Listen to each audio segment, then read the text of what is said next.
Bismillahirrahmanirrahim. Assalamualaikum warahmatullahi wabarakatuh. Perkenalkan, nama saya Raihan Tresna Munggaran dengan NPM 10060319057. Di sini saya akan memaparkan hasil penelitian saya yang berjudul uji aktivitas antibakteri ekstrak daun seledri terhadap E. coli. Yang pertama, terdapat pendahuluan.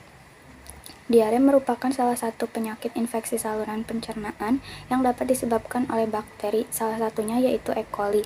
Menurut hasil Riskesdas tahun 2018 menunjukkan bahwa prevalensi nasional diare menurut diagnosis oleh tenaga kesehatan yaitu sebesar 6,8% dan menurut diagnosis oleh tenaga kesehatan atau gejala yang pernah dialami oleh responden adalah 8%.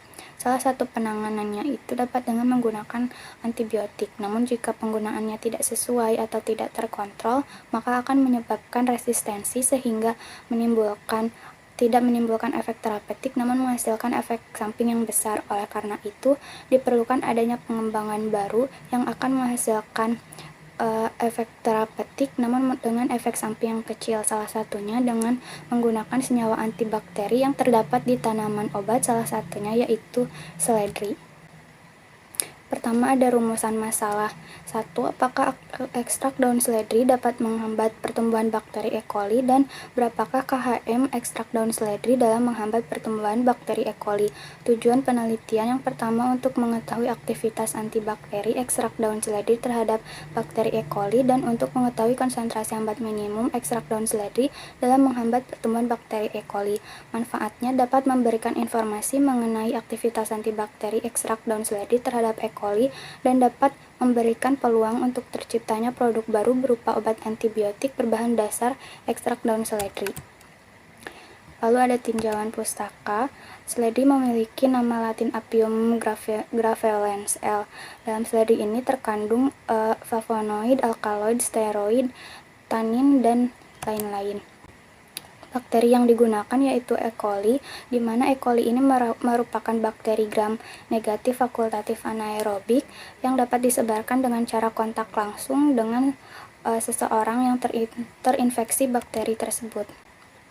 Jadi aktivitas antibakteri digunakan dengan metode difusi agar cara sumuran yang dibuat dengan cara membuat lubang di mana jumlah dan letaknya ini disesuaikan dengan tujuan penelitian.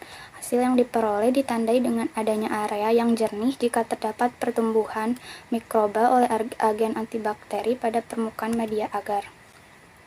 Kemudian metodologi penelitian, pertama tanaman seledri dideterminasi di Herbarium Bandung NC SITH ITB, kemudian dilakukan pembuatan simplisia. Setelah terbentuk simplisia, dilakukan screening fitokimia dan penetapan parameter standar yang terdiri dari spesifik dan non-spesifik. Lalu dilakukan ekstraksi dengan metode maserasi selama 3 kali 24 jam dengan pelarut etanol 96%. Didapat ekstrak cair daun seledri, kemudian dilakukan screening fitokimia dan penetapan parameter standar, lalu diuapkan dengan rotary vacuum evaporator dan dihasilkan ekstrak kental daun seledri.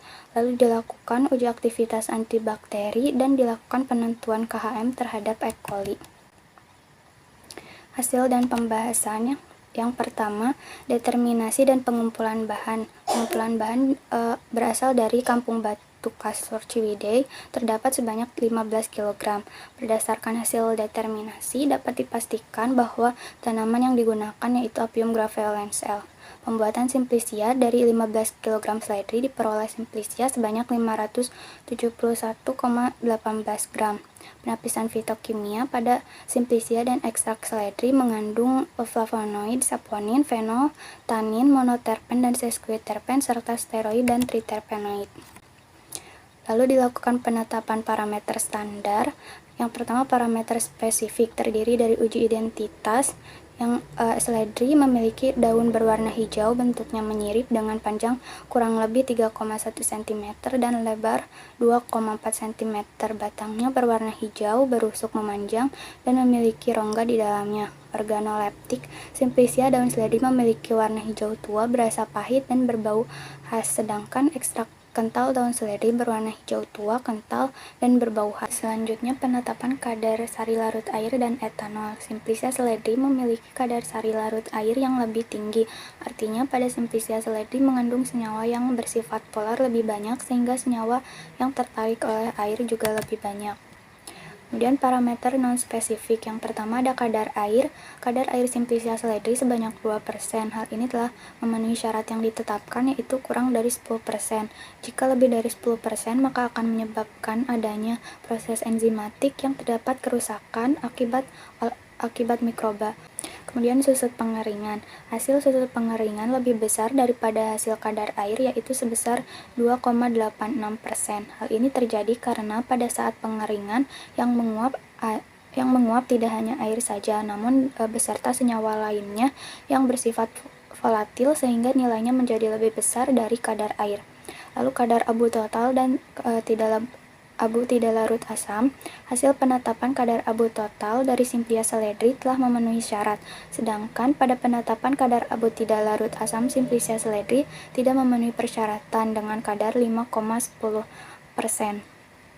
Nilai kadar abu yang tidak larut asam di atas standar menunjukkan bahwa terdapat banyak pengotor berasal dari luar seperti pasir, tanah, logam berat timbal, dan kadmium di dalam Simplicia seledri. Kemudian bobot jenis ekstrak seledri yaitu 0,77 gram per mililiter. Bobot jenis lebih kecil daripada air yang menandakan bahwa pada ekstrak daun seledri memiliki lebih banyak senyawa yang bersifat semipolar dan polar. Kemudian ekstraksi. Simplicia seledri diekstraksi dengan menggunakan metode maserasi dengan perbandingan sampel banding pelarut sebesar 1:7 selama 3 hari sambil sesekali diaduk. Penggantian pelarut etanol 96% dilakukan sebanyak 3 kali 24 jam. Filtrat yang diperoleh sebanyak 6,17 liter yang kemudian dipekatkan dengan rotary vacuum evaporator dan dipekatkan kembali di atas waterbed sehingga diperoleh ekstrak kental. Rendaman ekstrak seledri sebesar 18,17%. Lalu dilakukan uji aktivitas antibakteri. Pengujian dengan metode difusi agar cara sumuran.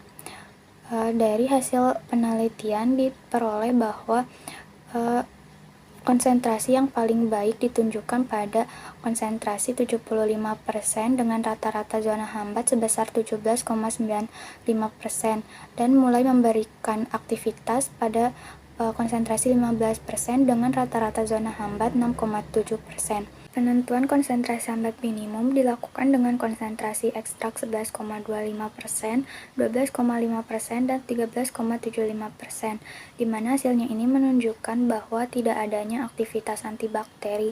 Maka dapat disimpulkan bahwa KHM ekstrak seledri dalam menghambat bakteri E. coli yaitu pada konsentrasi 15% karena merupakan konsentrasi terkecil yang memiliki zona hambat. Kemudian kesimpulan yang pertama, ekstrak daun seledri memiliki aktivitas antibakteri terhadap bakteri Escherichia coli, di mana konsentrasi paling baik yaitu pada konsentrasi 75%. Konsentrasi hambat minimum ekstrak daun seledri dalam menghambat pertumbuhan bakteri E. coli yaitu pada konsentrasi 15%. Berikut daftar pustaka yang digunakan. Terima kasih atas perhatiannya. Wassalamualaikum warahmatullahi wabarakatuh.